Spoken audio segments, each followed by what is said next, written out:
السلام علیکم خواتین کے لیے ٹوٹکے۔ اس ویڈیو کو آخر تک لازمی دیکھیں، لائک شیئر اینڈ سبسکرائب ضرور کیجیے۔ ہرر کا مربع کھانے سے عقل بڑھتی ہے۔ انجیر تازہ یا خشک کھانے سے بواسیر رفع دفع ہو جاتی ہے۔ شہد میں قدرت نے شفا رکھی ہے۔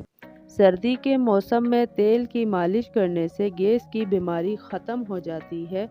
رات کو کم کھانے سے موٹاپا کم ہو جاتا ہے۔ گوشت زیادہ کھانے سے بدن کا گوشت زیادہ بڑھتا ہے۔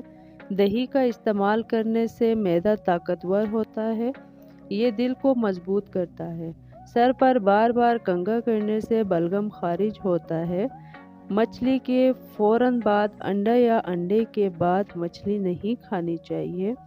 آنکھوں کی مختلف بیماریوں میں مچھلی کا استعمال نقصان دہ ہے۔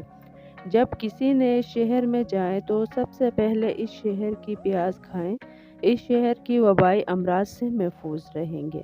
دروازے کھلتے ہوئے اور بند ہوتے ہوئے آوازیں دیں تو دروازے کے قبضوں میں سرسوں کا تیل لگا دیں، آواز آنا بند ہو جائے گی۔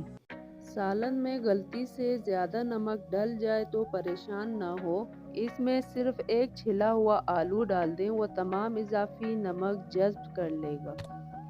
اگر آپ یہ تسلی کرنا چاہتی ہیں کہ انڈا خراب تو نہیں، تو انڈے کو ٹھنڈے نمک ملے پانی میں ڈال دیں۔ اگر وہ تیرنے لگے تو سمجھ جائیں کہ انڈا خراب ہے، اور اگر ڈوب جائے تو سمجھ لیں انڈا ٹھیک ہے۔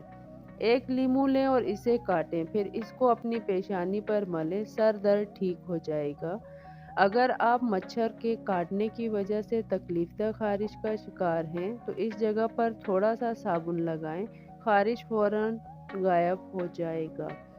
اگر آپ کے گھر میں چونٹیاں اور کاکروچ بہت زیادہ ہیں تو اس سے چھٹکارا حاصل کرنے کے لیے آسان طریقہ یہ ہے کہ فرش پر چاک سے لکیر لگا دیں، پھر دیکھیں کیا ہوتا ہے۔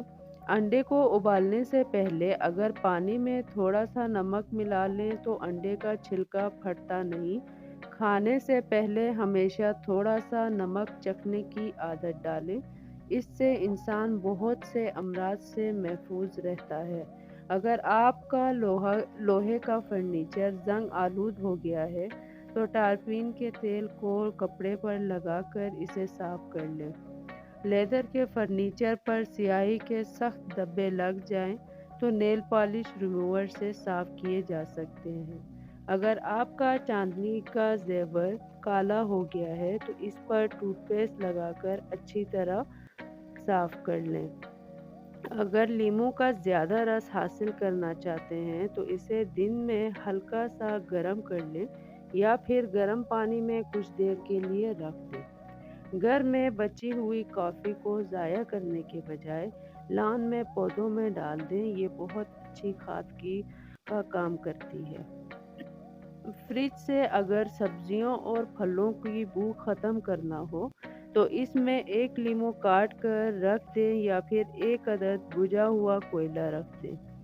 برسات کے موسم میں بستر اور گدوں وغیرہ کی نمی اور سیلن سے بچانے کے لیے ٹالکم پاؤڈر استعمال کریں۔ اگر گدے پر تھوڑا سا ٹالکم پاؤڈر چھڑک کر اوپر بیڈ شیٹ بچھائی جائے تو یہ نمی سے محفوظ رہے گی۔ اگر مچھلی طویل عرصے تک فریزر میں محفوظ رکھنی ہو تو اسے ایلومینیم فوائل میں لپیٹ کر رکھیں، اس طرح یہ بہت عرصے تک بالکل تازہ محسوس ہوگی۔